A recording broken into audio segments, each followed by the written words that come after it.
Hi, my name is Chen Su, and today I am presenting a comprehensive brand auditor for Uniqlo. And this presentation is based on primary consumers data and the structure using Kaler's customs based on brand equity framework. My goal is to assess how Uniqlo performs as a brand compared to the key competitors, Zara and the H&M, and to offer specific strategy recommendation. Uniqlo was founded in 1984 in Hiroshima, Japan, and today it operates over 2,400 stores in more than 25 countries.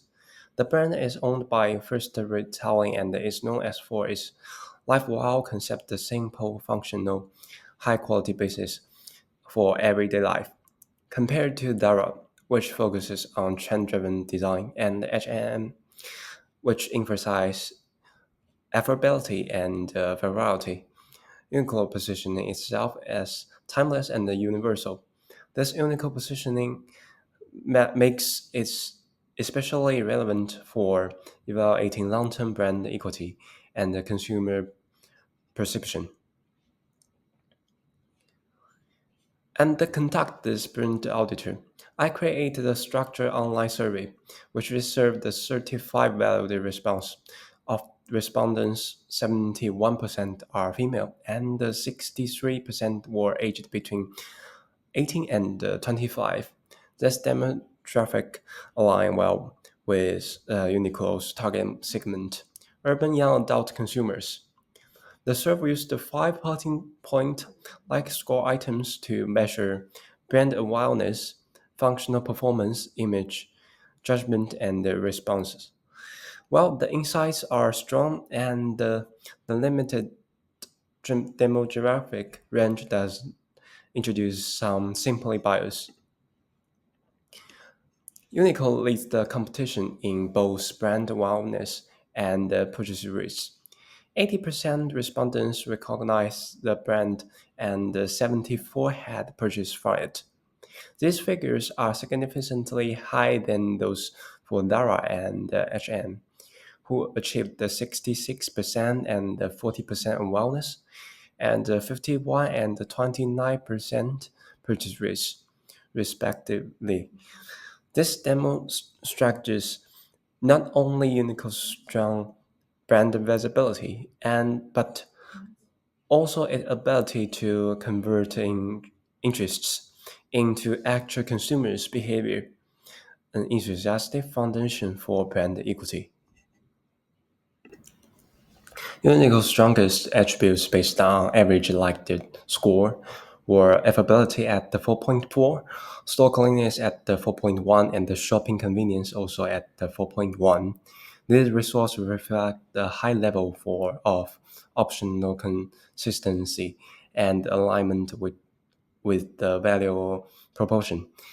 Model score worsen in product quality, and the staff service and the online experience is also close 4.0, indicating general satisfaction but room for differentiation. However, style variety received the lowest rating, just the 2.8, and this suggests that while Uniqlo performs strongly as a function brand, it may not deliver enough novelty and visual creativity for style conscious consumers. Across brand comparison reverse critical difference.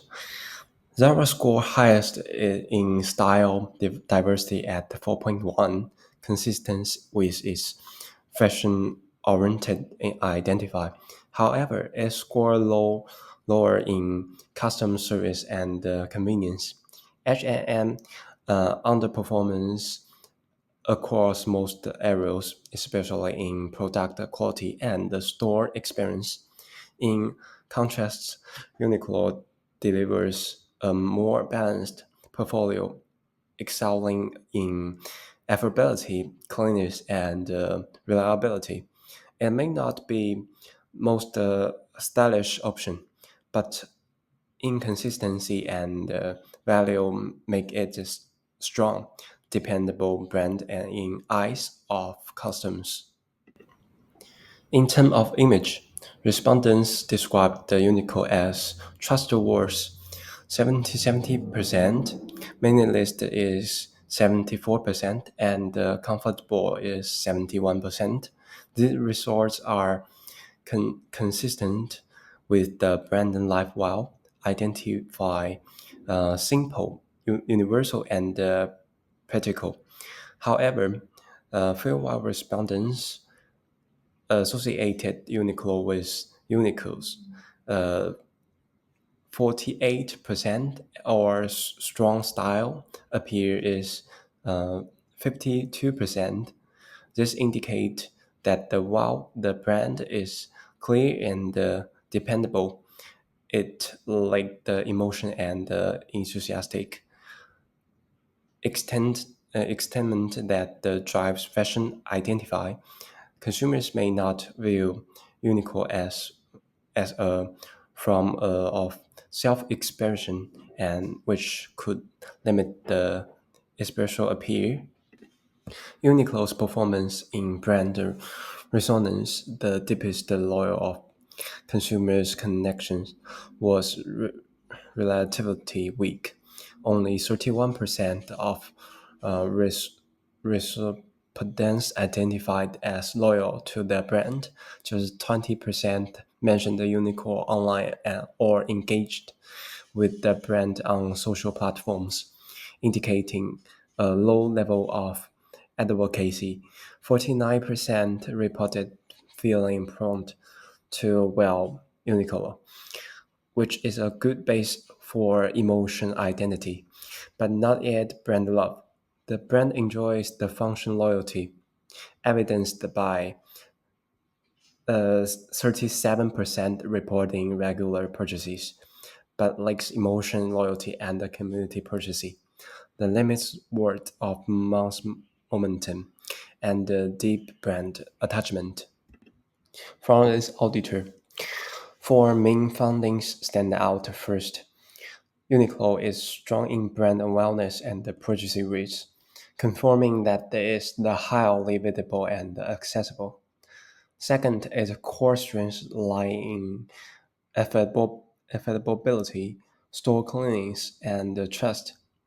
These practical dimensions define the brand current equity.